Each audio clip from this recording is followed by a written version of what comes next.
அனைவருக்கும் வணக்கம். அமைச்சரவை நேற்று ஜனாதிபதி அவருடைய தலைமையிலே கூடியது. இதன்போது எடுக்கப்பட்ட முடிவில் அறிவிக்கின்ற ஊடகவியலாளர் மாநாடு சற்று முன்னர் அரசாங்க தகவல் திணைக்களத்திலே சுகாதார மற்றும் வெகுசன ஊடகத்துறை அமைச்சரும் அமைச்சருடைய ஊடக பேச்சாளருமாகிய டாக்டர் நலிந்த ஜெயதீஸ் அவருடைய தலைமையில் நடைபெற்று இதன்போது அரசாங்க தகவல் திணைக்களத்துடைய பணிப்பாளர் நாயகம் ஹர்ஷ பண்டார் ஆகியோர் இணைந்திருந்தார்கள். நாங்கள் எடுக்கப்பட்ட முடிவுகளை ஒன்றன் பின் ஒன்றாக பார்க்கலாம். முதலாவது எடுக்கப்பட்ட முடிவு இலங்கையினுடைய தேசிய இணையவழி பாதுகாப்பு மூலோபாயம் 2025-2029 ஆண்டு தொடர்பானதாக காணப்படுகின்றது. 2018 ஆண்டில் அறிமுகம் செய்யப்பட்ட இலங்கையினுடைய முதலாவது தகவல் மற்றும் சைபர் பாதுகாப்பு மூலோபாயம் 2019 ஆண்டு தொடக்கம் 23 ஆண்டு வரை அமுல்படுத்தப்பட்டது. இலங்கை கணனி அவசர பதிலளிப்பு குழுவினால் ஸ்ரீலங்கா சர்ட் முதலாவது இணையவழி பாதுகாப்பு மூலோபாயத்தினுடைய அடிப்படை மற்றும் உலக வங்கியினுடைய உதவியின் ஊடாக இணையவழி பாதுகாப்பு தொடர்பான இலங்கையினுடைய தேசிய இணையவழி பாதுகாப்பு மூலோபாயம் 2025-2029 தயாரிக்கப்பட்டுள்ளது. இலங்கையினுடைய பாதுகாப்பு தொடர்பில் சிவில் துறைகள் மட்டுமே உள்ளடக்கப்படும் வகையில் சட்ட ரீதியான மற்றும் ஒழுங்குபடுத்தல் சட்டகத்தை மேம்படுத்தல், அறிவை அதிகரித்தல், இணையவழி பாதுகாப்பு தயார் நிலையை மேம்படுத்தல், பதில் வினையாற்றல் திறனை அதிகரித்தல் மற்றும் ஒத்துழைப்புகளை அதிகரித்தல் ஆகிய துணைப்பொருட்களை அடிப்படையாக கொண்டு மேற்குறித்த மூலோபாய வரைவு தயாரிக்கப்பட்டிருக்கின்றது. அதற்கமைய இலங்கையினுடைய தேசிய இணையவழி பாதுகாப்பு மூலோபாயம் 2025-2029 அமுல்படுத்துவதற்காக டிஜிட்டல் பொருளாதார அபிவிருத்தி அமைச்சராக கௌரவ ஜனாதிபதி அவர்கள் சமர்ப்பித்த யோசனைக்கு அமைச்சரவை அங்கீகாரம் வழங்கியிருக்கின்றது. இரண்டாவதாக இருப்பது வெளிநாடுகளில் அமைந்துள்ள இலங்கை தூதுப்பணி குழுக்கள் அலுவலகங்கள் மூலம் இணையவழி மூலம் கடவுச்சீட்டுகளை விண்ணப்பிப்பதற்கான கருத்திட்டம் தொடர்பானதாக காணப்படுகின்றது. இலங்கையர்கள் வெளிநாடுகளில் அமைந்துள்ள இலங்கை தூதுப்பணி குழுக்கள் அலுவலகங்கள் ஊடாக நிகழ்நிலை முறைமை ஊடாக கடவுச்சீட்டுகளை விண்ணப்பிப்பதற்கான முறைமை துரிதப்படுத்துவதற்காக குறித்த செயற்பாடுகளை நிகழ்நிலையாக மேற்கொள்வதற்கு ஒத்துழைப்பு பெறுதல் தொடர்பான முன்மொழிவு புலம்பெயர்ந்தோருக்கான சர்வதேச அமைப்பு IOM அந்த நிறுவனத்துக்கு சமர்ப்பிக்கப்பட்டிருக்கின்றது. அதற்கமைய 20 தூதுப்பணி குழுக்கள் அலுவலகங்கள் உள்ளடங்கும் வகையில் உயிர்க்குறிகள் சேகரிப்பு நிலையம் மற்றும் அதற்கு தேவையான உபகரணங்களை வழங்குதல், குடிவரவு மற்றும் குடியகழ்வு திணைக்களத்துடன் நிகழ்நிலையில் தொடர்பு கொள்வதற்கான வசதிப்படுத்தல் மற்றும் ஒருங்கிணைவதற்கு உரிய முறைமைகள், மென்பொருட்களுடைய அபிவிருத்தி மற்றும் தேவையான தொழில்நுட்ப உதவிகளை வழங்குவதற்கான கருத்திட்டத்தை அமுல்படுத்துவதற்கு புலம்பெயர்ந்தோருக்கான சர்வதேச அமைப்பு தேவையான நிதியுதவி வழங்குவதற்கு உடன்பாடு தெரிவித்துள்ளது. குறித்த கருத்திட்டத்தை அமல்படுத்துவதன் ஊடாக வெளிநாடுகளில் உள்ள இலங்கையர்கள் டிஜிட்டல் தொழில்நுட்பத்தை பயன்படுத்தி துரிதமாகவும் இலகுவாகவும் கடவுச்சீட்டுகளை பெற்றுக்கொள்வதற்கான வசதிகளை வழங்குவதற்கு முக்கிய நோக்கமாக காணப்படுகின்றது. அதற்கமைய அடையாளம் கண்டுள்ள 20 இலங்கைக்கான வெளிநாட்டு தூதுப்பணி குழுக்கள் அலுவலகங்கள் ஊடாக நிகழ்நிலை முறைமை ஊடாக கடவுச்சீட்டுகளுக்கு விண்ணப்பிப்பதற்கான கருத்திட்டத்தை இவ்வாண்டு தொடக்கம் அமல்படுத்துவதற்காக வெளிவிவகார, வெளிநாட்டு வேலைவாய்ப்பு மற்றும் சுற்றுலாத்துறை அமைச்சர் மற்றும் பொது நிர்வாக, பொதுமக்கள் பாதுகாப்பு மற்றும் பாராளுமன்ற விவகார அமைச்சர் அவர்கள் சமர்ப்பித்த யோசனைக்கு அமைச்சரவை அங்கீகாரம் வழங்கியிருக்கின்றது. மூன்றாவது தீர்மானமாக அமையப்பட்டிருப்பது இலங்கை புகையிர திணைக்களத்துக்கு 5 புகையிரத இயந்திரங்களுக்கான பெருகை தொடர்பானதாக காணப்படுகின்றது.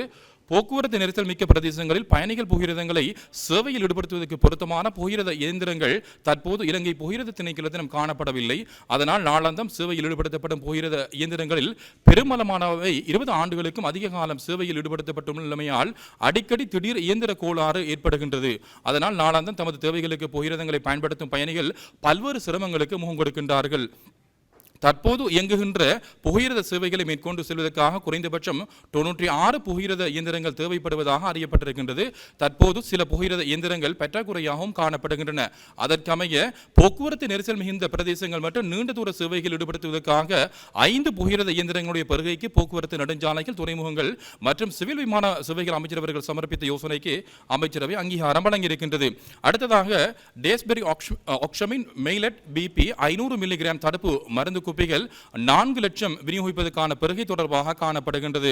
அந்த அடிப்படையில் குருதிச்சோகையால் பாதிக்கப்படும் நோயாளிகள் அல்லது தலசீமியா நோயாளிகளுடைய உடலில் உள்ள மேலதிக இரும்பு சேர்க்கையை அகற்றுவதற்காக பயன்படுத்தப்படுகின்ற டேஸ்பெரி ஆக்ஷமின் மெய்லட் தடுப்பூசி BP 500 மில்லிகிராம் 4 லட்சம் ஊசி மருந்து குப்பிகள் கொள்வனவு செய்வதற்காக சர்வதேச போட்டி விலைமனு கோரல் கடைபிடித்து விலைமனுக்கள் கோரப்பட்டுள்ளது. அதற்காக 2 விலை மனுதாரர்களால் விலைமனுக்கள் சமர்ப்பிக்கப்பட்டுள்ளன. அதன் அடிப்படையில் ABC Pharma Services Private Limited நிறுவனத்துக்கு குறித்த பெருகை வழங்குவதற்கு சுகாதார மற்றும் வெகுசன ஊடகத்துறை அமைச்சர் அவர்கள் சமர்ப்பித்த யோசனைக்கு அமைச்சரவை அங்கீகாரம் வழங்கியிருக்கின்றது. அடுத்த தீர்மானமாக அமைவது உள்ளூராட்சி நிறுவனங்களால் மேற்கொள்ளப்படுகின்ற மலக்கழிவு நீர் மற்றும் மலக்கழிவு முகாமைத்துவ செயற்பாடுகளை மேம்படுத்துவதற்காக சுத்திகரிப்பு கட்டமைப்புகளை நிறுவுதல் தொடர்பானதாக காணப்படுகின்றது. போதுமான அளவு மலக்கழிவு நீர் சுத்திகரிப்பு நிலையங்கள் இன்மையால் நாட்டில் மலக்கழிவு நீர் மற்றும் மலக்கழிவு முகாமைத்துவம் செய்யும் அந்த தொடர் சங்கிலியை முழுமைப்படுத்துவதில் தடைகள் காணப்படுகின்றது.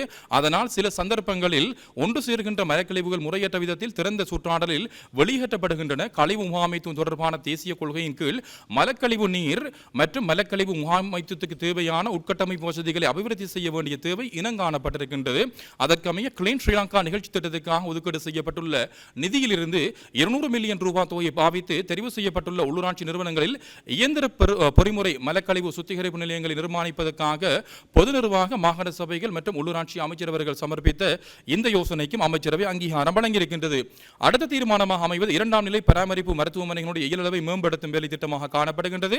நாடளாவிய ரீதியில் 2ஆம் நிலை பராமரிப்பு மருத்துவமனைகளுடைய தரப்பண்பு மற்றும் இயலளவை அதிகரிக்கும் நிகழ்ச்சி திட்டத்துக்காக பெறுபவர்களை அடிப்படையாக கொண்ட வரவு செலவு திட்ட உதவியாக $100 மில்லியன் அமெரிக்க டாலர்களை வழங்குவதற்கு ஆசிய அபிவிருத்தி வங்கி உடன்பாடு தெரிவித்திருக்கின்றது. உத்தேச திட்டத்தின் ஊடாக 2ஆம் நிலை சுகாதார சேவை மருத்துவமனையினுடைய சேவை இயலளவு மற்றும் தரப்பண்பை மேம்படுத்துதல், மருந்து விநியோக சங்கிலி, சுகாதார பெருகை மற்றும் நிதியிடல் முறைமையின் வெளிப்படைத்தன்மை மற்றும் வினைத்திறனை பலப்படுத்தல் போன்றன நோக்கங்களாக காணப்படுகின்றன.